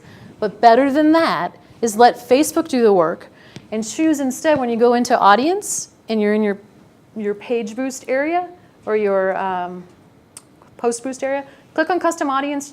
One of your first options is lookalike. And you got to try it. It's super fun. So the best thing about lookalike is it's people, an audience who looks just like your current audience, but they haven't liked your page yet. So this is where it gets really fun. You boost the post, it goes out, all these people start liking the post or the event, and all of a sudden you have a new crop of people to invite to like your page. And that's where, as a manager of a page, it's so fun. Invite, and then they like, and then your likes go up. And that happened to me last week. We got to 8,000, which is huge for us, so we've been a goal. But this is how you get there. It's kind of one campaign at a time. You always, if people have liked your post or liked your content, they already like what you're doing. Invite them to like your page. If you don't invite them, they might not ever think to do it. So, and low spend, I think you had mentioned that as well. You can try things for $5 and basically it's $1 a day. And if I'm going to boost an event, I try to do it, and it's a fairly big event, I try to do it a full 30 days out so you have time for it to gain momentum and see what's working. I have this up here, Seth Godin. Some of you have heard about him in marketing. I want to read you a quote that I just heard recently on an interview he did. What people value far more highly than more stuff is more meaning, more connection. That in an abundance economy, the thing we don't have enough of is connection. We're lonely. We don't have enough time. If people can offer us connection and meaning and a place where we can be our best selves, we will seek that out. It helps. What we're doing is we're helping create a better community that we're choosing to live in. So I see us as a huge vector for this in our communities. For those who are seeking meaning and connection, we got it. We got it in spades at a library, right? I also, another way that I like to think about posting, I like to post in the morning because then someone can share it all day long, right? It can be shared all day. It can gain momentum throughout the day. So it's sort of like talking to a friend over coffee in the morning and you mention something going on and then they tell another person, and so that's how I ended up with I like to have morning time. And then the last thing I just want to say is that this is our new play space in our children's area. Isn't it gorgeous? Such beautiful things going on, and a mom reading to her kids and a kid having an imaginative play, this wonderful station. So like you, we do photography, we do our own photos of people, real people in the library. It's worth it. I think it's worth being in these social spaces and taking a focus on finding a way to be part of the conversation that's already happening out there, and yet another avenue to connect with people. And people are seeking that out. So I encourage you to get the word out at your library about great things that are happening via social media. So, and we have a little bit of time for questions at the end that both Natalie and I could field. If there's anyone who wants to chime in. For those here in the room, I'll bring the microphone over if anyone has a question. Otherwise, I do have some online. Any questions? All right. Can I just say one thing before we start with the questions? There is one thing with boosting that I didn't mention, but it's something awesome that I don't know if you guys know about. I learned about it at a conference, but if you have an e-newsletter, if you have an email list, you can actually import your email list into who you're boosting to on Facebook. Shocking, I know. It's awesome because those people that you're emailing, you can also, if they're getting it on multiple channels, like how effective is that? You're emailing them about some program or a book list or something, and they're also seeing that advertisement on Facebook. Like, check it out. It's awesome and it's really, really effective. But yes, sorry, go ahead. That's okay. Just one more thing about boosting posts. I can't remember where I learned this from, but if you have a post that's successful, that's the post you boost. You don't boost that post. You don't boost a post that's not successful. So you gain momentum, right? My game is if it reaches 3,000, can I get it to 10,000 reach?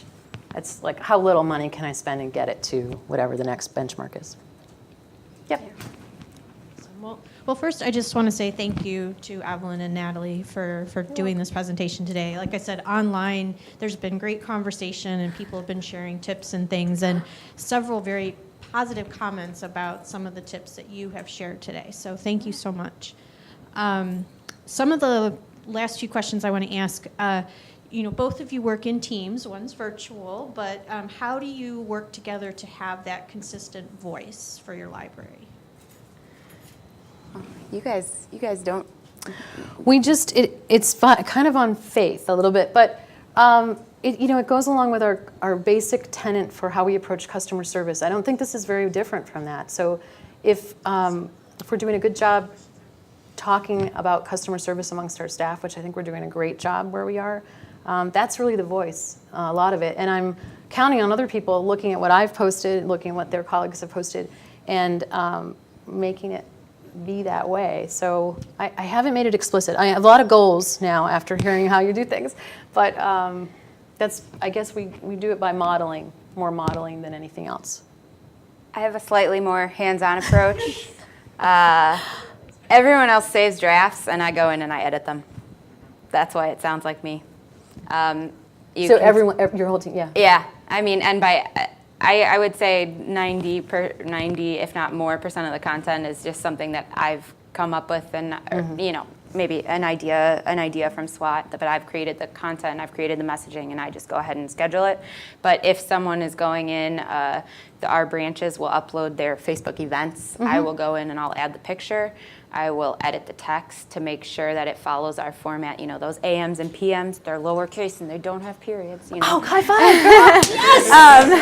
So I will actually go in and I will edit that and make sure that it sounds like us and make sure everything's spelled correctly. If you've been watching our page for the past 2 weeks, I have not been posting. So if it sounds different, no, I'm just saying in general, to get that voice though, that's how I do it. But you guys aren't. You're a little bit. I can't touch every post, Blasé but I do than stalk me. the draft list. I do. Yeah, I click the through drafts and see are what's going super on. helpful. Especially for somebody if someone's new to the team, there is a period of training, kind of virtual training, where they'll even say, is this something you think, or could you check my draft, and I'll check it, and sometimes and if I touch a post and edit it, I try to let them know I did before it posts, or after, and explain why. So there's a feedback loop. Great.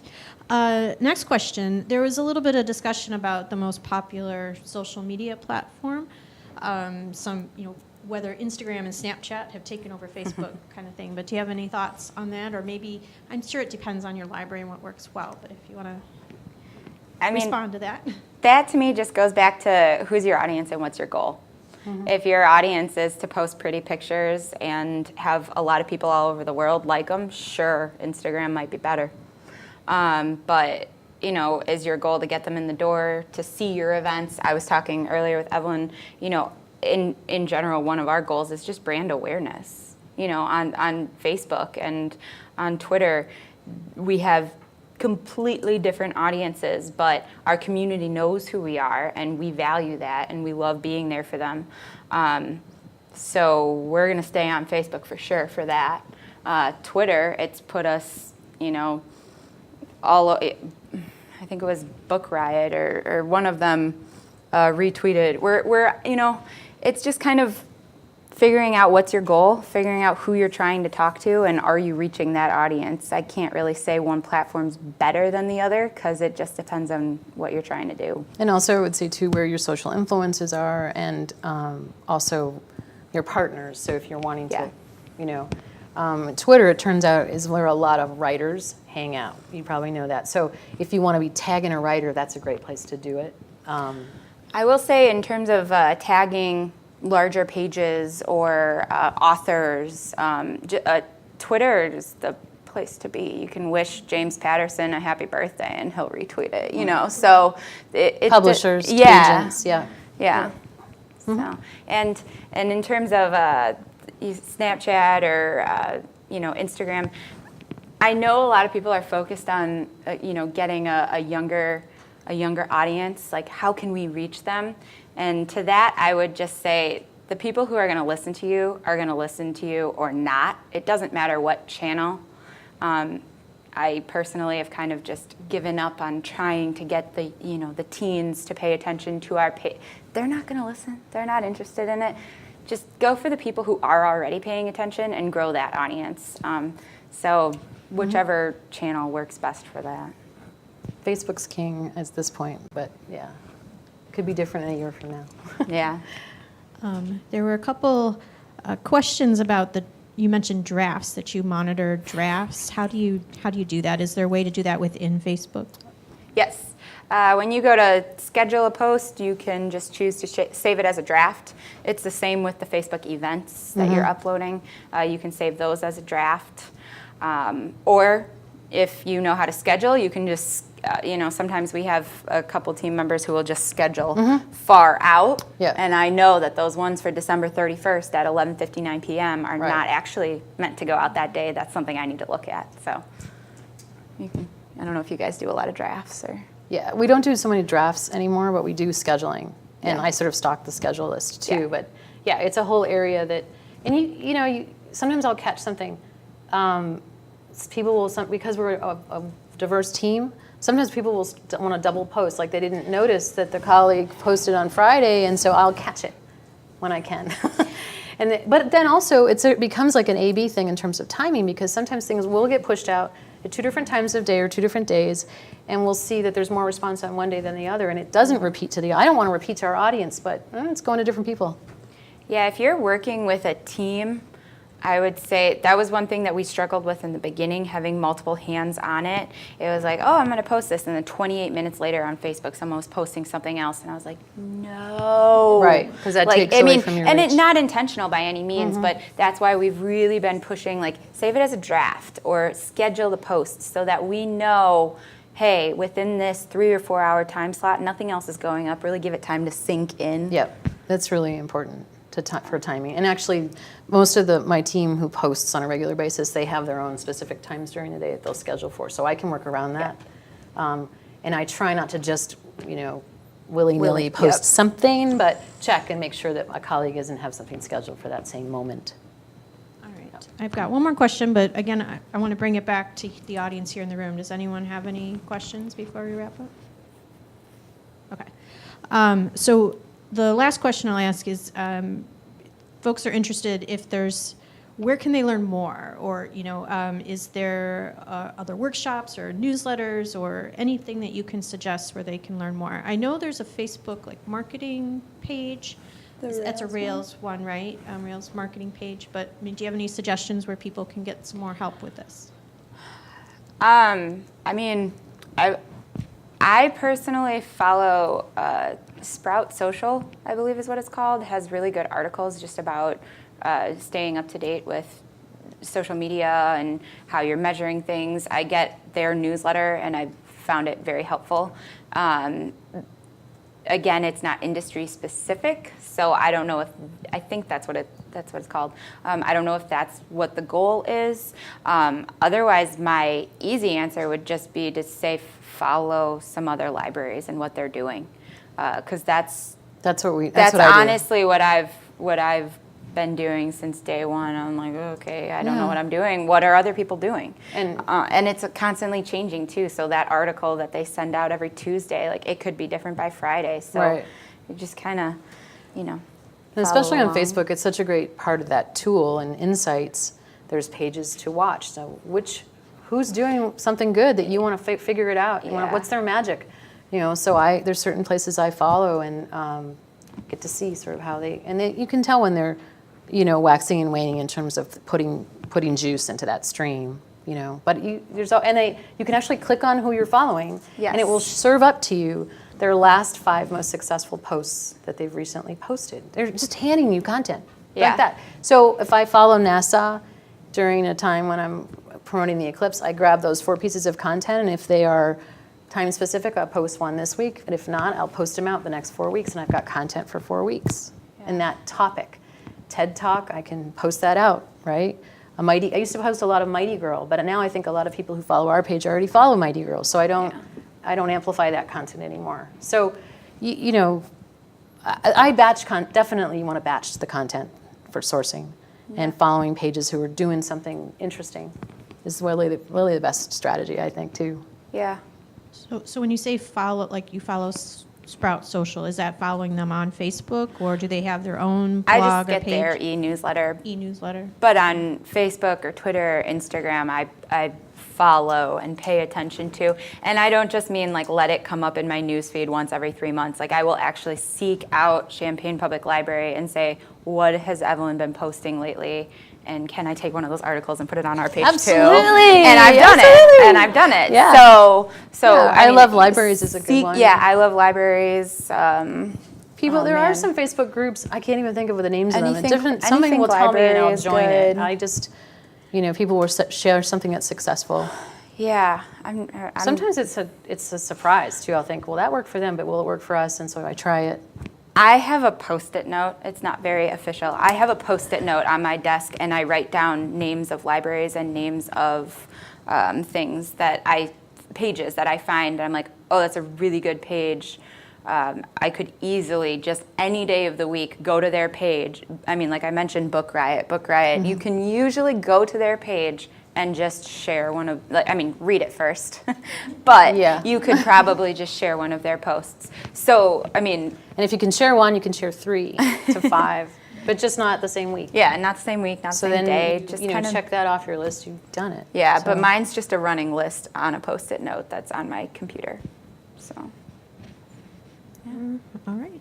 Yeah. Well, thank you again, Evelyn and Natalie, for sharing all your tips today. And thank you all for joining us, both here at Railsboro Ridge and online. We really appreciate it. And just want to mention that we did record today, so and we really are grateful to Evelyn and Natalie for allowing us to do that, and we'll post it on the Rails website shortly. So thank you all. Enjoy the rest of your day. Okay. thank you.